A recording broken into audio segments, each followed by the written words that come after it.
Hello दोस्तों, मैं doctor Rashmit पाठी आपका अपने चैनल लॉ फाइटर्स एकेडमी में स्वागत करती हूं। दोस्तों, आज के सेशन में मैं आपको एक बहुत इंटरेस्टिंग केस के बारे में बताने वाली हूं। ये केस होती है एक जबरिया शादी के बारे में है।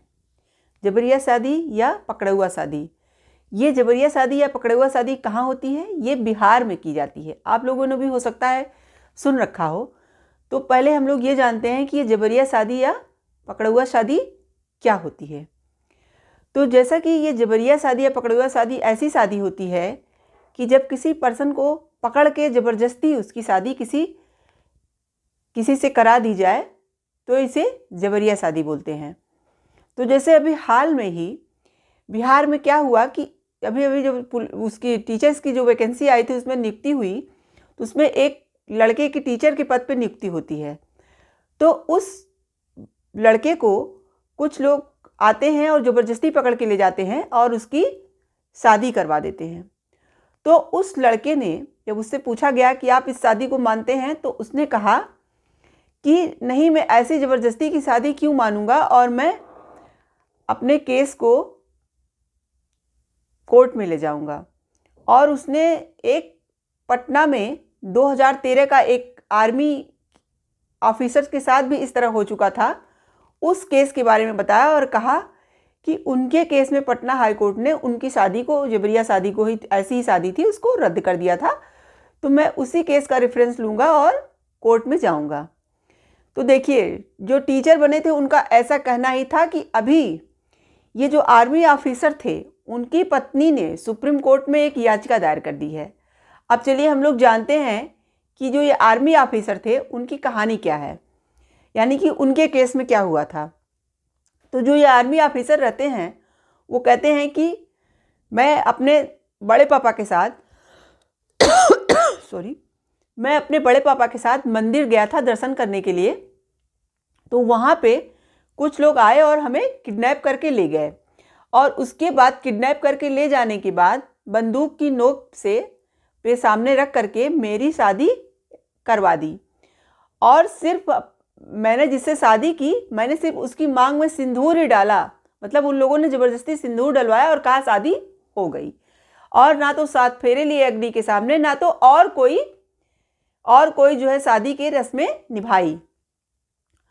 तो उसने कहा कि मैं इस फैसले के लिए, यानी इस शादी के खिलाफ बहुत, मतलब पुलिस से गुहार लगाए मेरे घर वाले और हमने, लेकिन फिर भी पुलिस वाले भी नहीं सुने।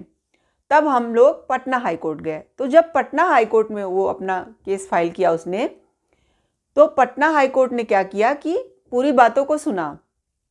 उस आर्मी पर्सन, जो इस आर्मी मैन था, उसने अपनी सारी बातों को पटना हाई कोर्ट में रखा। तो पटना हाई कोर्ट ने उसके पक्ष में ही अपना फैसला सुनाया और उनका ये कहना था कि ये शादी वैलिड नहीं मानी जाएगी, क्योंकि सबसे पहला तर्क उन्होंने ये दिया कि जब आप बंदूक के नोक पे आपसे शादी कराई गई आपकी, तो पहले ही ये शादी वैलिड नहीं होगी। और दूसरा कि आपने ये कहा कि मैंने सिर्फ उस लड़की के मांग में सिंदूर ही डाला था और मैंने ना तो अग्नि के सामने 7 फेरे लिए, ना तो कोई और रस्म की।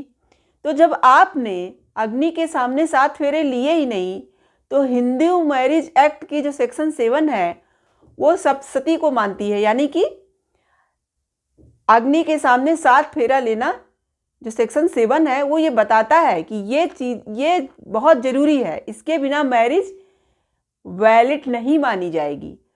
तो ये दोनों तर्क दे करके पटना हाई कोर्ट ने उस आर्मी वाले से कहा कि आपकी बात सही है और आपकी ये शादी को मैं नहीं मानता, यानी वैलिड शादी आपकी नहीं है।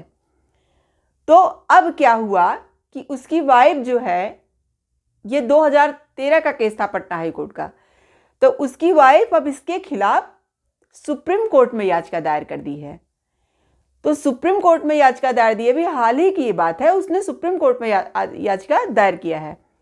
तो सुप्रीम कोर्ट ने जब उसकी वाइफ की बात सुनी, तो उसने सुप्रीम कोर्ट से कहा, उसकी वाइफ ने, कि मेरे पति ने जो भी बातें पटना हाई कोर्ट में बताई थी वो सब बातें झूठी हैं। तो सुप्रीम कोर्ट ने कहा कि ठीक है, मैं पटना हाई कोर्ट का जो निर्णय आया है उस पर स्टे लगा देता हूँ और अपनी सुनवाई और आगे जारी रखता हूँ। तो देखिए, सुप्रीम कोर्ट ने तो जो ये पटना हाई कोर्ट के जो निर्णय को पे स्टे लगा दिया, तो लोगों का अब ये कहना है कि सुप्रीम कोर्ट ने ऐसा स्टे क्यों लगाया? क्या वो जो है अग्नि के सामने 7 फेरों को नहीं मानती है सुप्रीम कोर्ट? या सुप्रीम कोर्ट में जो है क्यों पटना हाई कोर्ट की बातों को मतलब नहीं माना पूरी तरह से और स्टे क्यों लगाया? लोगों का अभी यही कहना है। अब सुप्रीम कोर्ट के आगे फैसले में क्या होता है ये हम नहीं जानते हैं, लेकिन लोगों का यही कहना है कि सुप्रीम कोर्ट ने यहाँ स्टे लगा के ठीक नहीं किया, क्योंकि जो पटना हाई कोर्ट ने जो भी तर्क दिए थे वो तर्क न्याय संगत थे।